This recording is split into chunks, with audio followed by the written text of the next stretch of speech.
On July 29th, the Environmental Protection Agency published a proposal to rescind the so-called Greenhouse Gas Endangerment Finding of 2009.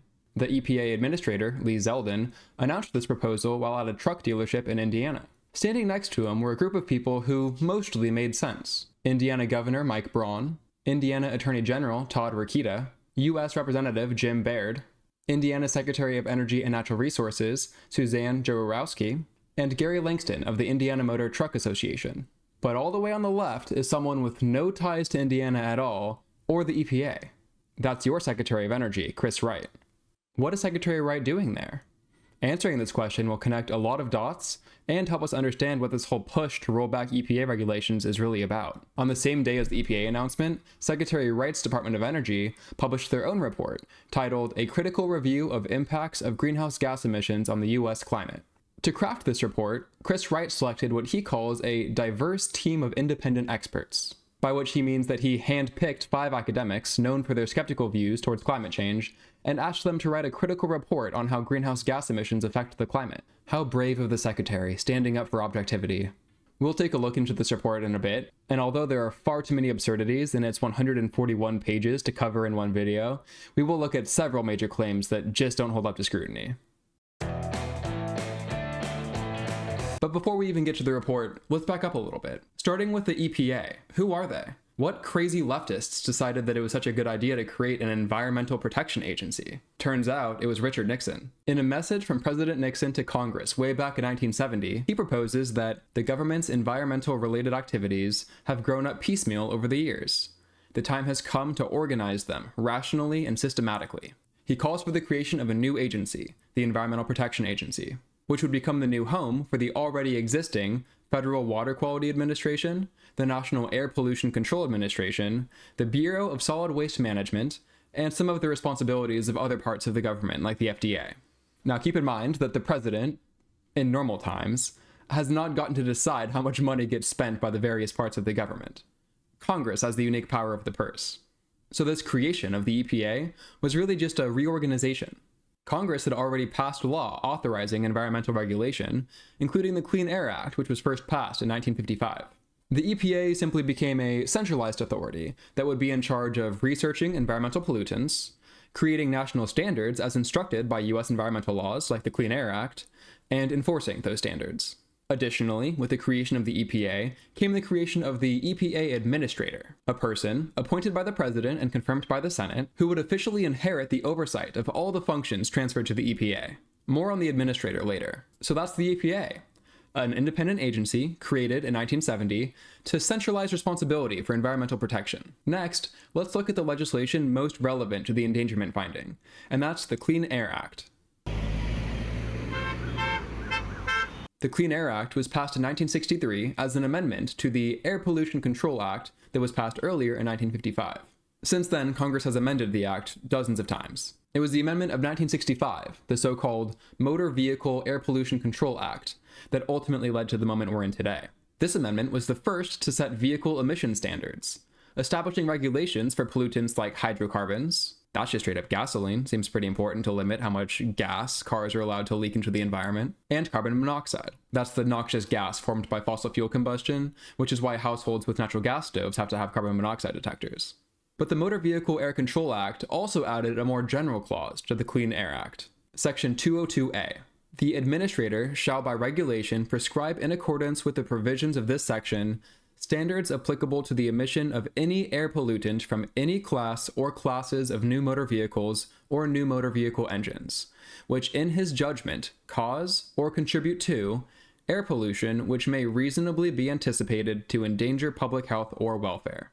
This section empowers the EPA to identify any air pollutant from vehicles which the EPA finds can cause or contribute to air pollution which has the ability to endanger public health or welfare. Basically, this section is a recognition by Congress that vehicles are emitting all kinds of things in the process of burning fuel, and that Congress likely hadn't captured all the important pollutants in its legislation. So they provided this section, allowing the EPA to regulate any air pollutant if they found it to endanger public health or welfare. Hopefully by now, the name of the Greenhouse Gas Endangerment Finding is starting to make a bit more sense. The last piece of the puzzle before we get to the endangerment finding is the 2007 landmark Supreme Court decision in Massachusetts versus EPA. Now, on the merits, and contrary to EPA's position, we hold that the Clean Air Act's sweeping definition of air pollutant unambiguously covers greenhouse gases. This case was massive, with 12 states and 13 organizations as petitioners, and the EPA alongside 10 states and 6 organizations as respondents. The central question of the case was about, you guessed it, Section 202A. At this time, the EPA had not yet imposed regulations on greenhouse gas emissions coming from vehicles. The petitioners, that's Massachusetts and the rest, sued the EPA, claiming that greenhouse gas emissions were responsible, at least in part, for climate change, that climate change was harming them, for example by rising sea levels that resulted in loss of land, and so, by Section 202A, the EPA should have been regulating those greenhouse gas emissions. The EPA objected, asserting that they could not regulate greenhouse gases because they did not consider greenhouse gases to fall under the legal definition of an air pollutant, and that even if they could regulate them, that they had the right to defer their decision to do so. So those were the questions facing the court. Is the EPA allowed to refuse to issue emission standards for vehicles for reasons not specified in the Clean Air Act? And does the Clean Air Act give the EPA authority to regulate greenhouse gases, including carbon dioxide? And in a tense 5-4 decision, the Supreme Court ruled in the favor of Massachusetts and the petitioners. Per the Supreme Court, greenhouse gases do meet the legal definition of air pollutants, and the EPA must justify its decision to regulate or not whether greenhouse gas emissions contribute to climate change. This decision firmly put the ball in EPA's court. We need not and do not reach the question whether on remand EPA must make an endangerment finding, or whether policy concerns can inform EPA's actions in the event that it makes such a finding. We hold only that EPA must ground its reasons for action or inaction in the statute. And so the EPA immediately got to work. By the end of 2007, they had a finalized endangerment report, finding that greenhouse gases did indeed harm public welfare. The EPA sent this report to the White House Office of Management and Budget to initiate final review by the White House. Instead, the White House decided to not even open the email. The rationale was that if they opened the email, they would have to begin the formal regulatory process, which would involve releasing the documents to the public. Keep in mind, this is the Bush administration refusing to recognize the EPA's findings, despite the EPA administrator being a literal Bush appointee. Despite the standoff with the White House, the EPA finally managed to tease their findings in 2008 with an advance notice of proposed rulemaking, which suggested regulating greenhouse gas emissions under the Clean Air Act. This announcement received hundreds of thousands of public comments, and those comments went into informing a proposed endangerment finding that was published in 2009. That proposal received almost twice as many comments, which all finally came together and went into the final endangerment and cause or contribute findings for greenhouse gases under Section 202A of the Clean Air Act, signed by the now Obama-appointed EPA administrator in 2009. So what is the endangerment finding? It's a 52-page document with 6 sections, but basically the document's function is to announce 2 clear findings by the EPA. First, that emissions of greenhouse gases endanger public health and welfare. Second, that greenhouse gases from sources covered by the Clean Air Act Section 202A cause or contribute to the endangerment of public health and welfare. In this endangerment finding, the EPA primarily relies on 3 major scientific assessments by the U.S. Global Change Research Program, the Intergovernmental Panel on Climate Change, and the National Research Council. In addition to the main document, the EPA also released a 210-page technical support document that rigorously justified the 2 key findings. And in addition to all of this, the EPA also published over 600 pages of responses to the more than 380,000 public comments that were submitted, pointing commenters to where in the published material EPA had addressed their given concerns, and showing what was added or changed in the final published versions in response to the comments. Now, I don't want to simplify this important topic to just comparing page lengths. It is entirely possible to publish hundreds of pages of nonsense. But let's walk through a high-level comparison here. The Supreme Court's decision in Massachusetts versus EPA forced the EPA to evaluate the scientific findings on whether anthropogenic greenhouse gas emissions were linked to climate change, and if climate change is a threat to public welfare. To comply with this, the EPA drew from 3 major reports. The IPCC's 4th assessment report had contributors from over 130 countries, took 6 years to produce, had more than 2,500 scientific expert reviewers, more than 800 contributing authors, cited over 6,000 peer-reviewed studies, and the summary for policymakers was reviewed line by line and approved by over 100 governments around the world. The US Global Change Research Program was formed by an act of Congress in 1990 with a 100-0 unanimous vote by the Senate and signed into law by Republican President George H.W. Bush, mind you, and has participation from 15 US federal agencies. Their 2009 National Climate Assessment that informed the endangerment finding was titled Global Climate Change Impacts in the United States, just in case the IPCC felt too international for your taste. The National Research Council is a part of the National Academies, which is a private, nonprofit institution that provides policy advice on science, technology, and health. So these three major sources constituted a major international intergovernmental effort, a US government effort, and a private nonprofit institution. Dare I say, a rather diverse and independent set of institutions. Now, compare this with the current efforts of the Trump administration. EPA Administrator Lee Zeldin went into the role wanting to revoke the endangerment finding. But remember, Massachusetts versus EPA. The EPA legally cannot just say that they don't want to regulate greenhouse gas emissions from vehicles because of policy reasons, as in the president not wanting to.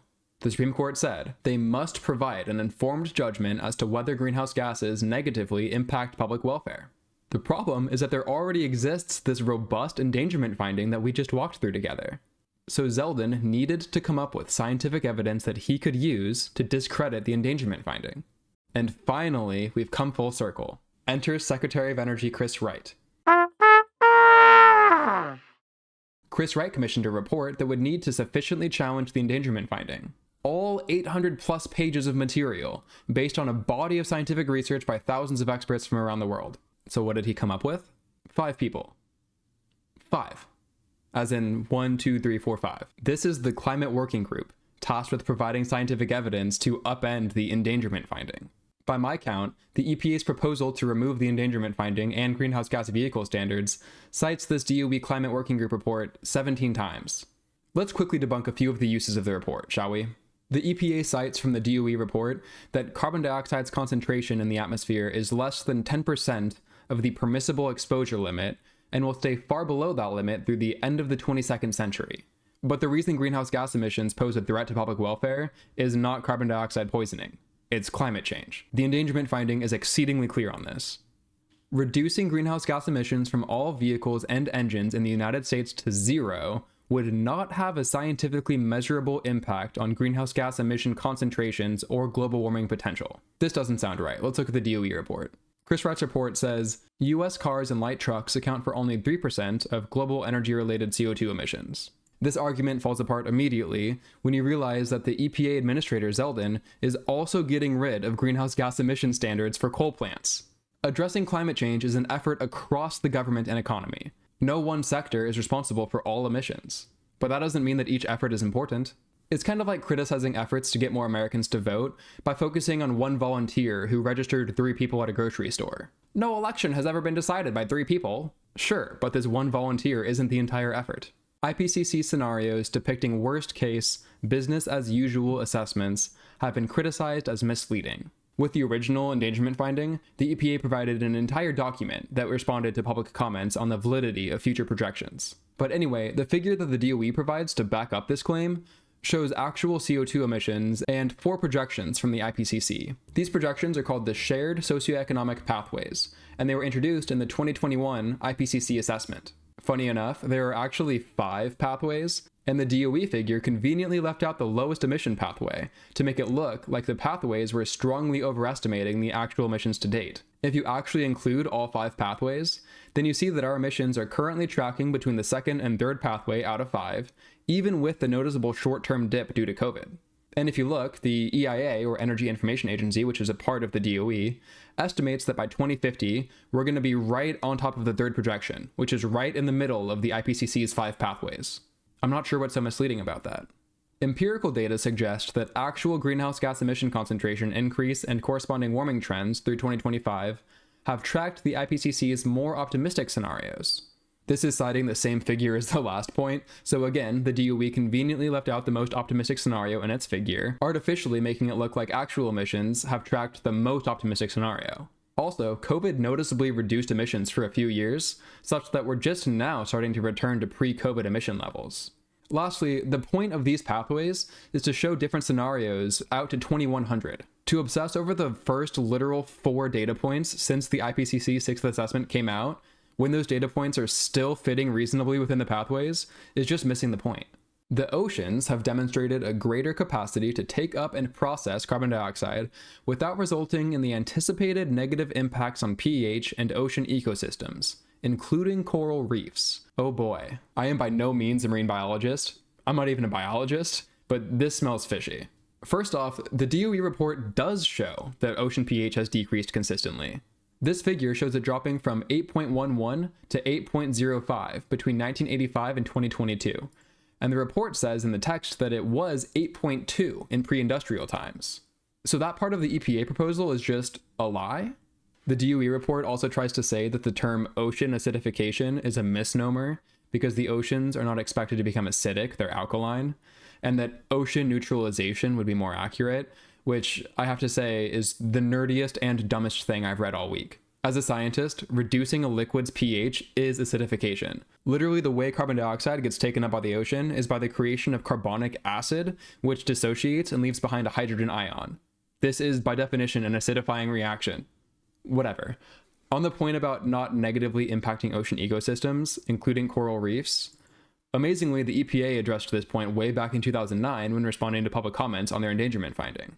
2 commenters argued that ocean acidity has been higher than current levels in the past and that marine life survived through those periods, showing that ocean acidification risks are not an appropriate basis for endangerment. The scientific literature is clear that ocean acidification over the past century has led to substantial changes in ocean water chemistry, including a 30% increase in acidity. The pH scale is logarithmic. While ocean pH levels may have been lower in the distant past, this paper concludes that the implications of the projected continuing decline in ocean pH may lead within a few centuries to ocean acidification levels that have not occurred for a few 100 million years. Moreover, the rate of ocean acidification change is much faster than in the past, which reduces the ability of ocean systems to cope. Robust evidence exists across the assessment literature, as summarized in sections 4, 6, and 14, that increased oceanic absorption of CO2 will overwhelm the carbonate buffer system in the next several decades, resulting in adverse impacts on marine calcifers and ecosystems. So what can we do? Well, the EPA's proposal is currently open for public comments until September 15th. Use the link in the description to go leave a comment, letting them know that you don't appreciate the undoing of the scientific process. You should also call your congresspeople. I'll put a link where you can find your congressperson's contact info. Tell them to codify greenhouse gas emission standards so that EPA administrators like Lee Zeldin can't unilaterally undo our progress on climate change. And to bring Lee Zeldin and Chris Wright into Congress so they can explain their unscientific reports to the American people. If you have any comments, questions, or suggestions for me, leave them in the comments below. And subscribe if you want to see more content like this.